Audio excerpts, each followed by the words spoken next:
Hail and kill, caller. You're on the air. What the fuck is going on, fuck pigs? Wow. What's up, Mr. Nalbandian? I love the fact that I just call in and I just say fuck pigs, and you know right away it's me. Well, I know your voice. You have that raspiness of your voice, so you're very identifiable. Neely's got good Very gaydar. hardcore Neely. Did you hear what Chris said? He said I have good gaydar. Well, there you go. Of course, Chris would know. He is into that, what do you call it, the slushy guys? Yeah, swishy guys. Yeah. Swishy, slushy, whatever the fuck you gay guys call it. Are you drinking? Are you drinking tonight, Bob? You sound a little slurry. I've been getting texts from your girl Serena. You got to call in. I'm on my way to the Metallica show. We just stopped off. We're grabbing something to eat.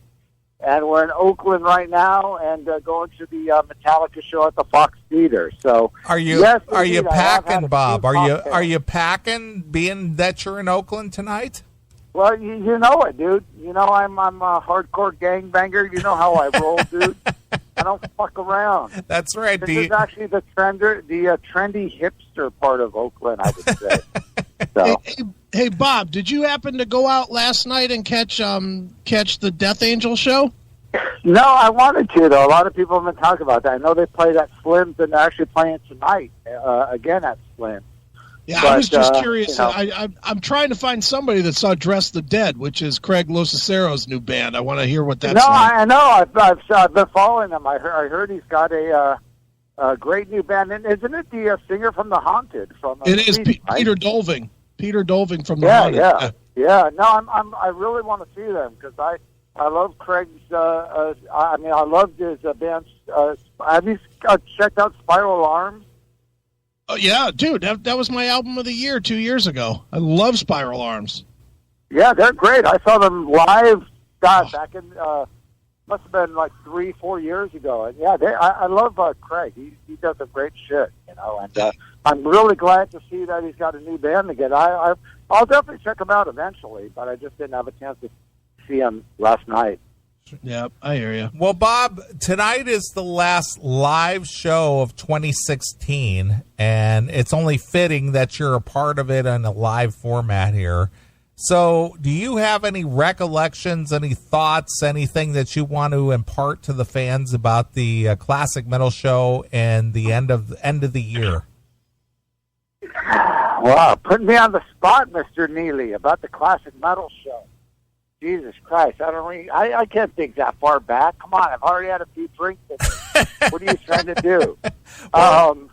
Well, I made it out to NAMM last January, and I hung out with you and Toby and the guys, and I made it out to your screening in June.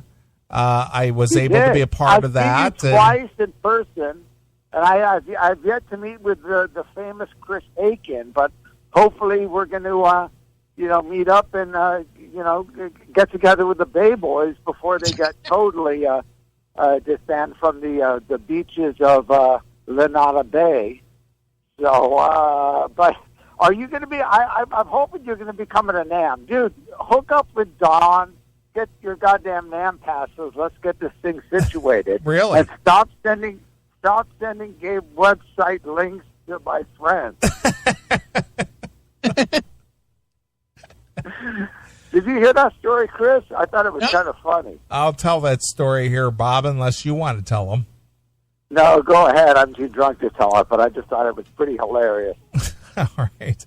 So no thoughts on the CMS for 2016 for you?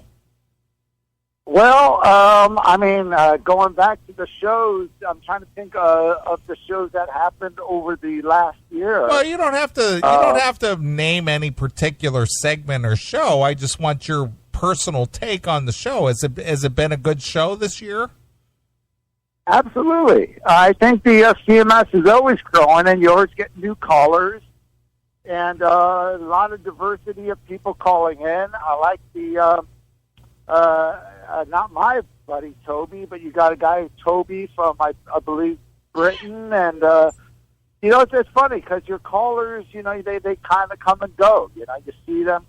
Of course, Tim James, one of my favorites, is still calling in, and I notice Thomas Scott calls in every now and again. And you get your boy Matt from Canada calling in, and of course, Chris's good buddy John Rufo that calls in. So you got some of the regulars, but you always got a lot of new callers, which is really cool. And it's always interesting to hear new segments of the Classic Metal Show and a lot of the new people that get involved and that are following the show.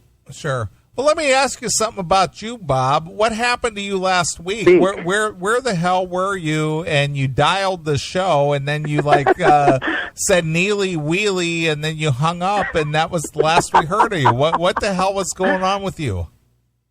I don't know. That wasn't me. That was just some drunk fucking idiot that was calling. I don't know. I don't know that guy. Don't blame me on that. Now, you know what it was, actually? I was going to call you earlier because I heard you, talk about me, and I was going to talk about the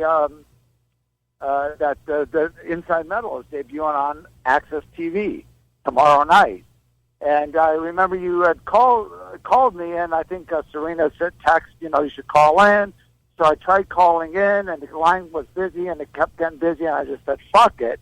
And I met with some friends at the bar. And then, 2 hours later, I pick up my phone, and I see the phone dialing the Classic Metal Show, and I put it to my ear, and I hear, caller, you're on the air. And that was the first thing I thought of. I was too drunk to say anything else, so I just hung up.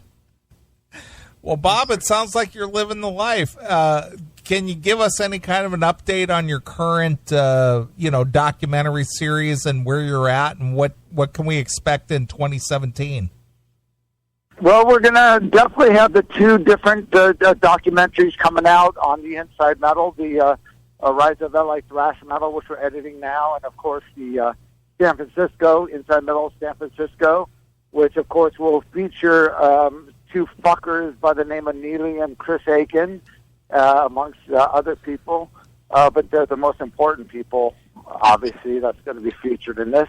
And I don't know if I talked to you about the new documentary I'm working with Cleopatra, and it's kind of interesting because I actually do listen to the Classic Metal Show, believe it or not, and I heard a lot of the topics you said over this last week and the previous week about the branding of bands, and we're actually doing a documentary called Band vs. Brand that I got hired to do with Cleopatra, which is great, and it's a great concept. And I was in the Bay Area last week. I interviewed Nick Turner's Hawkwind. I've already interviewed a lot of other people, David Ellison and Dave Lombardo and different people. It's basically about the branding, what you guys talk about often.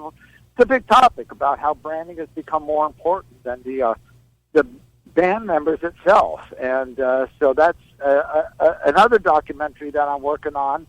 And in fact, if you're going to be at NAMM this January, I'm planning on doing a lot of interviews there. So I would love to have you join me in that, Mr. Neely. Well, we seem to have situated. Well, we seem to have a thought. I seem to have some thoughts on that, and obviously we've covered that. So no better people to talk to than Chris or I.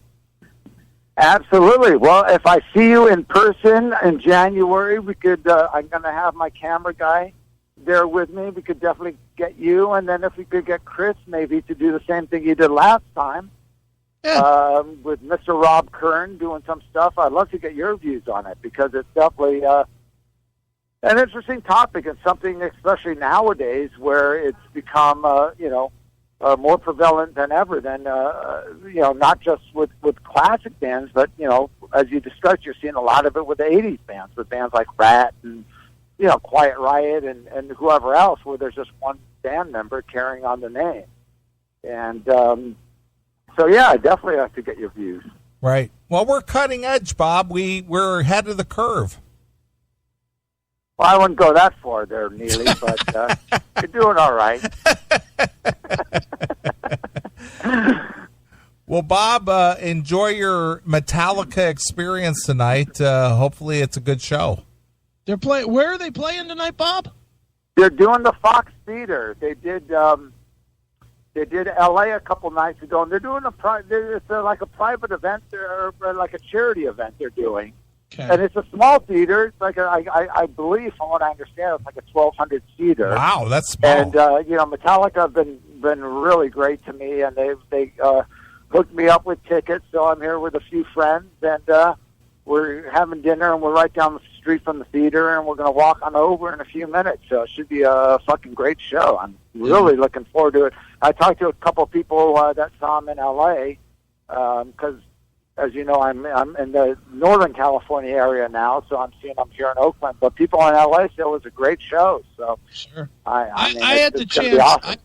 I had the chance, Bob. The show before Day on the Green '91, they played at the Warfield under a fake name, and obviously people knew who they were or whatever. But they probably only had like 500 people at the Warfield, and they played there, and that was the shit, man. I mean, they played like 3.5 hours because they were trying songs and seeing what fit with this or that and seeing what fit with the new stuff. So, as somebody, and I've also seen Metallica. I saw them at the Odeon here in Cleveland. Which, what did that hold, Neely? 700 people or something? Yeah, it's about 700 or 800 people. Yeah, I saw them at the Odeon. They played a radio station event, and that was when I was like really tight with Jason, and they kick ass in the clubs. I think people forget that they were like the kings of the clubs when they were a club band. Go ahead. Metallica live. I mean, you can say what you want about Metallica. Live, they are always fucking unbelievable. I mean, they always kick ass. They always put on 100%, whether it's in the club or the arena. And it's so cool that they always do this kind of thing for their fans. I mean, I was at the show they did at the record store signing that they did, and they played in front of a few people. Hey, what's up, man? Oh yeah, go ahead. Sorry about that. And, I think I was at the one in 91. They did a thing at the Troubadour in L.A., which was amazing. And I remember when they first got Jason Newsted in the band in, what was it, like 87. They did a show opening for Metal Church unannounced at Jezebel's and the Country Club.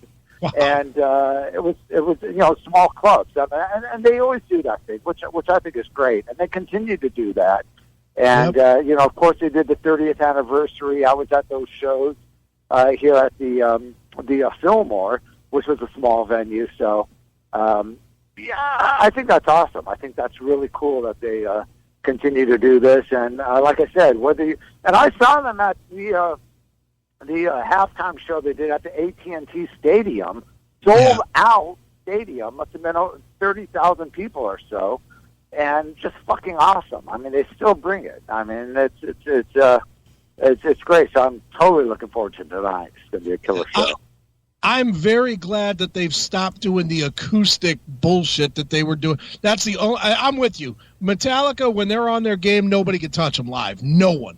But in the late '90s, they had that era where they were trying to do acoustic shit and like reinvent the old material acoustically, and that was not good. That's the only time I ever walked out on them was when they broke out, hit the lights on fucking stools. I was like, fuck this, I'm out of here.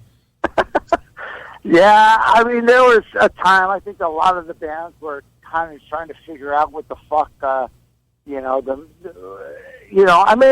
lot of bands got trapped into that whole bullshit, the MTV acoustic, whatever the fuck they call it, unplugged, and all that stuff, and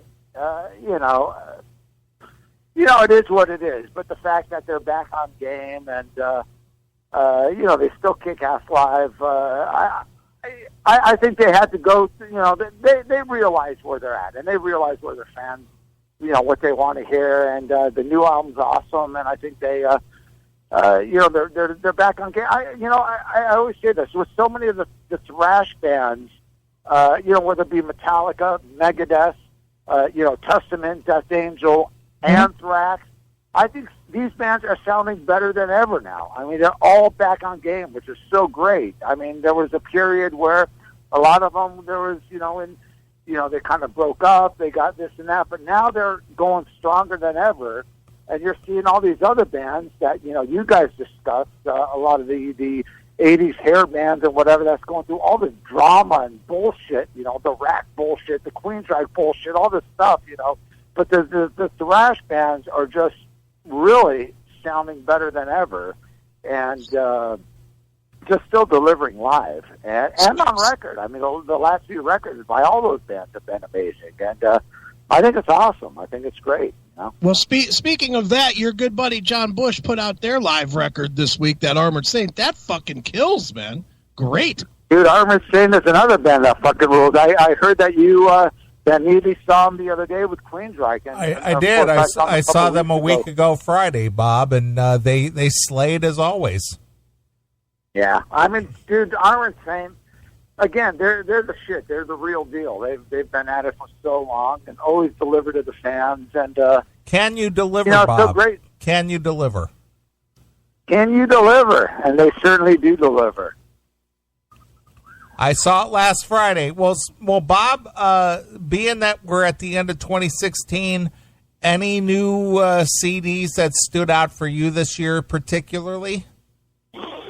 Well, I was going to say that obviously the new Armored Saint that you just talked about, the live album they just put out, the Pledge, and of course the new Metallica, which we talked about, and like I said, I know Testament just put out a new album, and the last Anthrax and Death Angel. I mean, there's so many good records. Metal Church. A lot of great releases that have come out. I mean,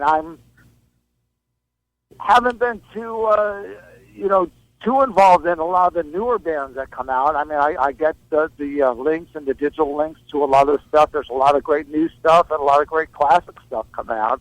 I think it's been a pretty solid year for metal. I agree, Bob. Well, what are we going to do when these legacy bands are gone? Because the ones that you mentioned, Testament, Metal Church, Metallica, Anthrax, Armored Saint, I mean, they're all in their 30th year plus. What are we going to do, Bob?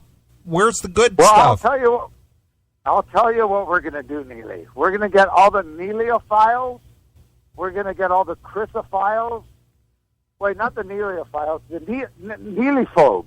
Right? The Neelyphobes, the Chrisophiles, and the Bobbleheads all to come together as one. It's going to be like one giant gang. Like you see that movie, The Warriors?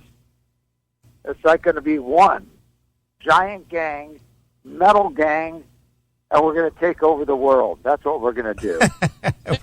we're going to go invade Lunata Bay and the Bay Boys. Right. Absolutely. That's our goal. We got to get the goddamn Bay Boys, dude. Right. Before they disappear. Exactly. Cool. So, hey, listen, tomorrow night they're debuting the first Inside Metal movie, Pioneers of LA Hard Rock and Metal, on Access, which I was really stoked about. So if any of you guys have Access TV tomorrow, I believe, 4:55 Pacific Time, 6:55 Central Time, and then 7:55 Eastern Time. They're going to be featuring it, and I'm really stoked because they're sandwiching it right between the Motley Crue The End movie and the new Motorhead movie, Clean Your Clock, which is like a world premiere. So I'm really excited about that, and hopefully they will, from which I understand, play the other Inside Metal movies as well on Access. But this is actually the first movie they'll be playing, Pioneers of LA Hard Rock and Metal, and your boy Eddie Trunk is going to be hosting. So it should be cool. It should be really cool. Eddie has taken a whipping on this show this year, Bob.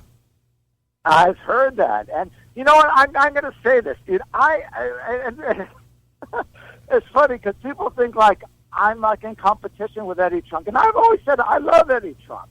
I know Neely has this hatred for Eddie Trunk,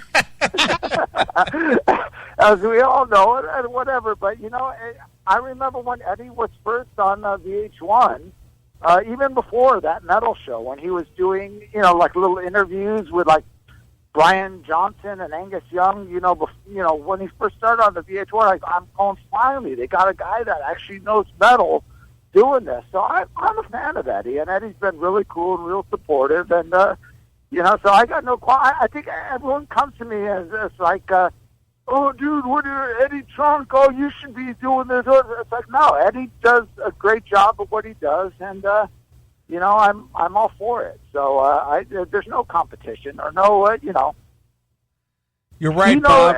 You're right, Bob. When I say Bob Nalbandian and Eddie Trunk in the same sentence, there's no competition. It's not. It's all, it's all good. It's all for the metal. It's not anything that, like these other metal hosts that they have on other shows that are just all about, metal, blah, blah. At least Eddie could speak well. He does really good interviews. So I'm got no qualms at all. I think everyone thinks that it's like a competition thing because I get a lot of people, and same thing with Sam Dunn. I love Sam. Sam does some great documentaries, and I'm bros with him. And I see people posting stuff. Oh, dude, Inside Metal rules. Fuck Eddie Trunk. Fuck Sam Dunn. It's like, hey, those guys are cool. I got no qualms with that. I would rather have people like that are into metal, promoting metal, doing shows like this, than having some fucking dumbass dude or dumbass chick just flipping the fucking horns, go, yeah, metal, that doesn't know shit about metal. So it's all good, man. Right. Well, what does Bob Nalbandian, Eddie Trunk, and Sam Dunn all have in common? We're all neely folks. They're all white guys. No, I think we're all neely folks. What are you saying, Neil? And we're all cruciphiles, deep down inside. Even though they might not admit it, I'll be the one to admit it. But I think we're all neely folks and cruciphiles. Right. Right. All right, I better eat my fucking dinner before it gets cold. I'm freezing my fucking ass off talking to you. What are we having for dinner tonight, Bob? I don't. Well, we're at some fancy ass fucking restaurant, but I think they just ordered a bunch of pizzas and stuff. So. Oh, it's an Italian restaurant. And I've got a couple gin and tonics waiting for me, as if I haven't had enough drink. But nice. Fuck it, we're going to Metallica. All We're right. gonna drink up, right, Chris? Metal, dude. Fucking metal. Oh, yeah. Hey, Neely, when you get to NAMM this year, you're not going to be a goddamn pussy, right? Not at all. Are you sure? I'm positive. All right, because you are coming. We're going to get you hooked up with some passes. You're going to be doing some goddamn drinking. There we go.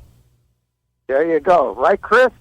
Hey, I'm for that. When I come out there for the September one, Bob, we're getting bombed. We're going to start drinking at midnight the night before and just drink straight through. You let me know. We're going to hook up with the Bay Boys, and we're going to have the party of the day. All right, Bob. All right, gentlemen. All right, enjoy your night. All right, you two guys, have fun. Hail and kill. Hail and kill, fuck you, pal, and hands up! You know what? I should be careful saying that. Although we are in Oakland, not San Francisco, but I'm sure there might be a few people that might take me seriously on that. In fact, I got a couple of people looking at me now. They'll be lining up, Bob. They'll be lining up. They might be right across the Bay Bridge. Yeah, that's exactly where we are. Exactly. All right, gentlemen. All right. All right, man. Talk to you, Bob. Happy New Year. Hail and kill. All right, same to you. Bye-bye. There's Bob. Bob is on fire. Bob yelling hand job out in fucking Oakland. Yeah, he's yelling hand job across the bay. And people are probably running toward him to get it. Exactly. Going across the Golden Gate Bridge or lined up across the bridge. Hey, who's giving the hand job? Right. Where do I get a handy? Bob's giving handies. There's a bald-headed hot guy giving handies? Oh, right. baby. Yeah. Line up, bitches. Handies for everyone. Oh, Jesus. Wow. Nice. All right. Well, let's get into this interview. Tell us a little bit about this interview. All right. Well, I had the actually this interview came from the chat room. Okay.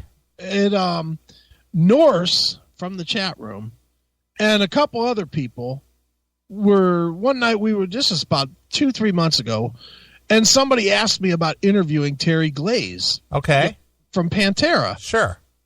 And I was like, okay, I'd never really thought about it, but okay. So as luck would have it, he was on Facebook, reached out to him, talked to him a little bit, and did an interview. Great dude, man. He, for those that don't know, he was the singer in Pantera before Philip Anselmo. Did he tell you what a great fan he was of the CMS? No, I don't think he'd ever heard of us. But, God damn it. You should have hung up right away. You know what? I don't care, because now he is, and he actually said a couple times after doing the interview that he wants to just come on here and there and just shoot the shit and tell stories. I was like, yeah, why not? That'll be good. So, for those that don't know of the albums before Cowboys from Hell, those albums all sounded kind of Def Leppard-y. Sure. So that was what they were doing, and Terry has that voice, and Terry went on to be in another band for a minute called Lord Tracy, which I think you probably have their debut, don't you? I think so.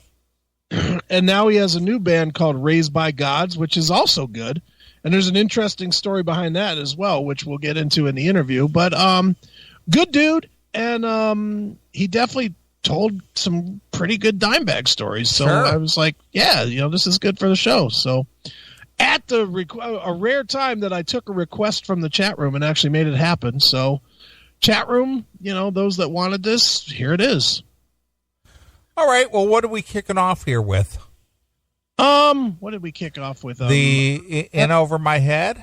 Yeah, In Over My Head. Yeah, that's from Projects in the Jungle, maybe? Okay. I'm not an aficionado of those albums either. I have what? I thought you knew all thing Pantera. I won't claim that I've listened to them a ton. They're good. I do like them, but I've never listened to them to the level where I learn the song titles or anything. Sure. But it's solid music, and this is I chatted with Terry Glaze on Monday or Tuesday, and it's a good conversation. So there it is. All right. Well, for those of you who are early Pantera fans, back when Dimebag used to be known as what was his name? Daryl. Diamond Daryl. Yep. This is Terry Glaze. So here it is. This is early Pantera with In Over My Head, exclusively here on your classic metal show.